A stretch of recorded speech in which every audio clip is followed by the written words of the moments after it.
Welcome to Tech Adventure. I'm Joe. This is the MacBook Pro M1, 256 gigs of storage, 8 gigs of RAM. I bought this myself. This was not given to me by Apple. They don't even know who I am, but they will one day. So the reason I bought this is to support one of my clients. I'm a sales consultant to help organizations improve their sales processes and close a bunch of business, yada, yada, yada. This MacBook Pro is now half of my day in terms of computing time. And I'm really enjoying my time with it. I think it's a pretty well-built machine. From a hardware perspective, it's a step beyond the Razer products. I'm a big fan of Razer. If you go back and look at any of the videos on this channel, which has been recently rebranded, you'll see that I cover a ton of Razer's products.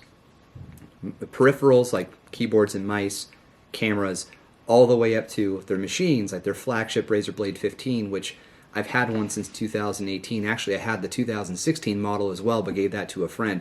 So anyhow, there's something about this hardware, the balance, the quality, even the way that the color is implemented here. Like this is such a beautiful gray, the space gray. Things about this that just go above and beyond even what the best Windows hardware manufacturers can produce, right? Very impressive. The keyboard is fantastic. It feels very good to type on. I'm making very few mistakes. And the touch bar, I actually like it. I understand it can be polarizing to some people, but to me, someone who's never had a touch bar before, I think it's super clever. And I like that I can customize it to put the things that I care about front and center as a default. And then from app to app, I can further customize what shows up on that touch bar. I think it's really great.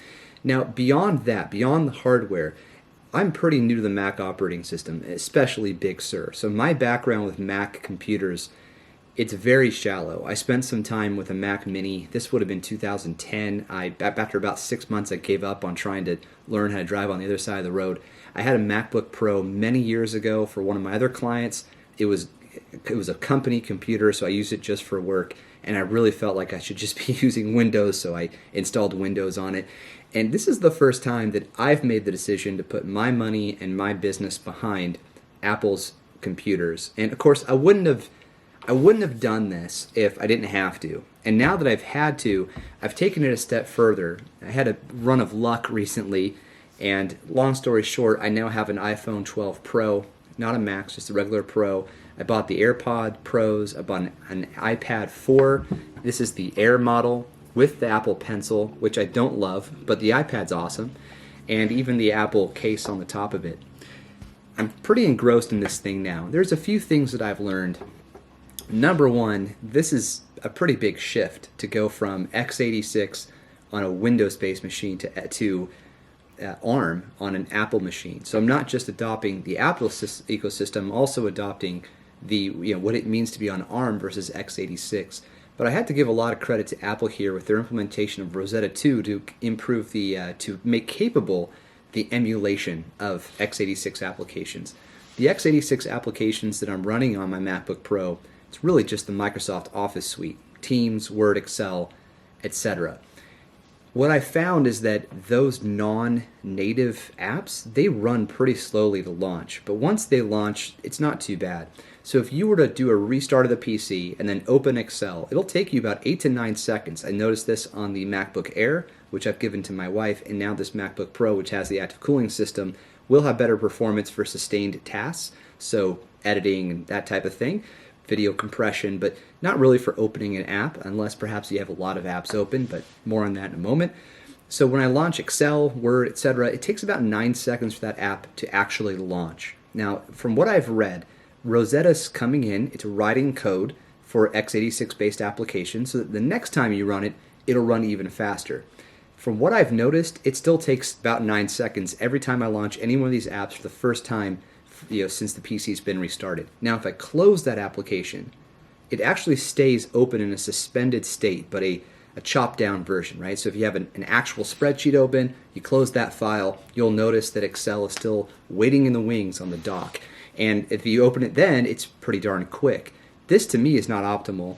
I'm not super happy about it. I kept hearing about these M1 processors being so fast, so blazingly fast, and just blowing away Intel-based Macs. If people on Intel-based Macs are opening their Word and Excel applications from scratch, in under, say, 3 seconds, which is still slow to me, I wouldn't switch to the M1. Now, again, the switch that I made is a twofer, right? It's switching to Apple and it's switching to ARM. Now, outside of this time delay with the Microsoft suite, which again are the only x86 applications I'm testing, everything else is awesome.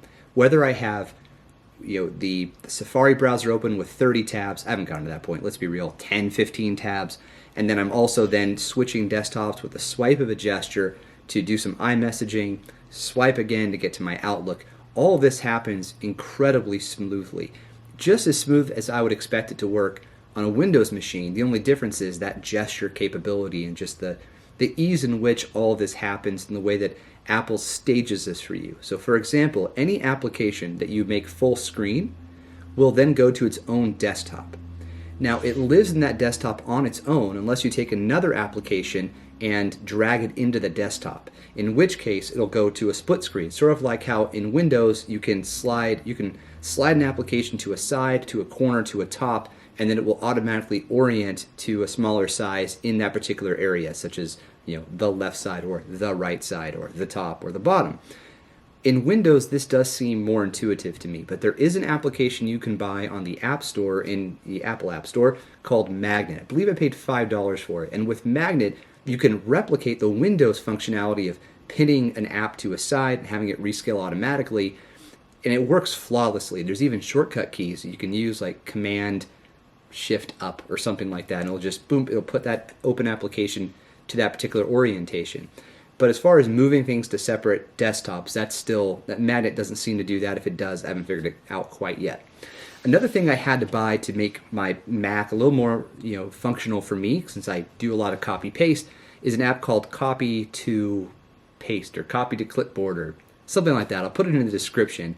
But with that application, I'm able to reserve, I think, 30 items into my clipboard, which is fantastic. I'm somebody who does a lot of copywriting, but in short snippets, so a few paragraphs, maybe 300 characters at a time, and then I want to keep that and then use it again later, and that later might be the next day or 2 days later. Now, this isn't a secure way to keep track of all the things you're copying and pasting, but it is a nice shorthand for things that you can always rewrite if you have to, or you can find the original source easily.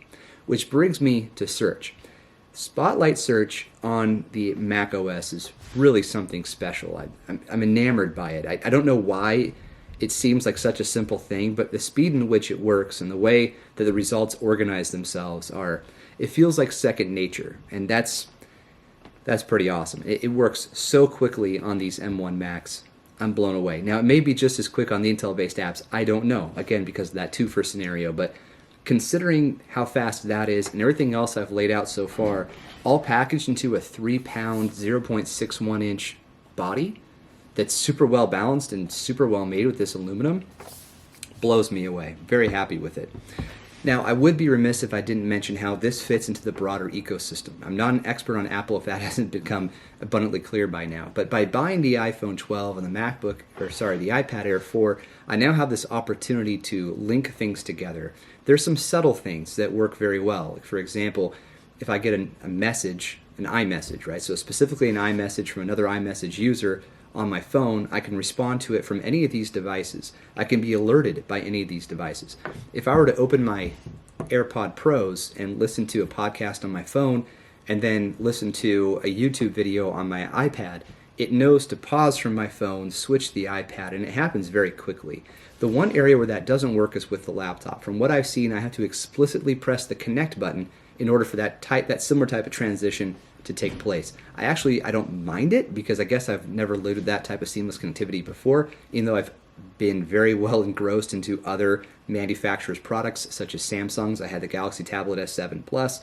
I had the earbuds, I can't remember what they're called, the Samsung Galaxy Buds. I had the Plus and the Pro, and neither one really had that. It was supposed to with this SmartThings application, but it never really worked for me.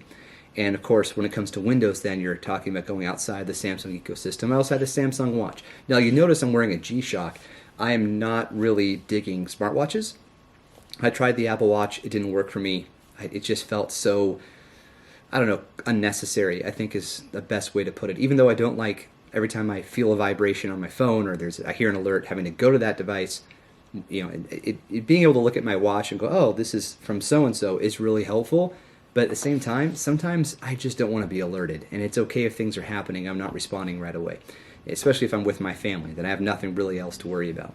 Now, back to the seamlessness and the ecosystem. Something that isn't as subtle but totally works is carrying your online. If you're in Safari, I was trying to think of something clever to say. So if you're in Safari and you're looking at an article, you don't have to do anything special in order to view that article on any of these devices, the MacBook, the iPad, the phone.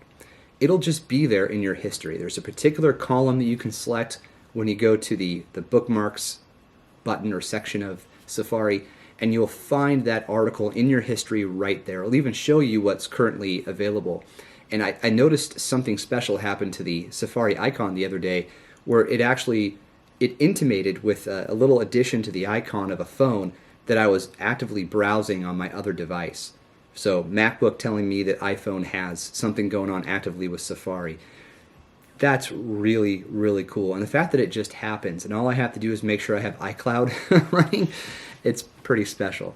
These are just my initial thoughts. Very entry level here for me as basically a new Apple user.